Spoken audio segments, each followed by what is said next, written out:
One of the most important facial features are brows. So for that, I start filling them in very naturally, drawing little hairs to fill in every little gap you can find. Each of you should find the right tone for your brows. I have quite dark hair and brows, so I choose the number 101, but it's completely up to you to choose the right tone. And then, just to finish up, I like this messy look of brushing all the hairs up.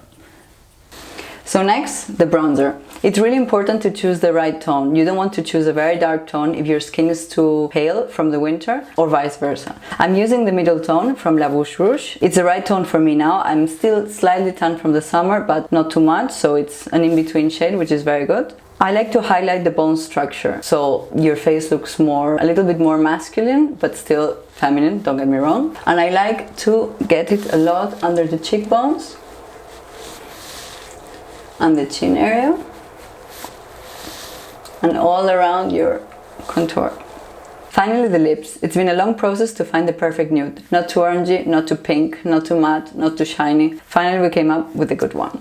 The perfect shade day and night, no matter what. Easy to apply for every skin color, for everything.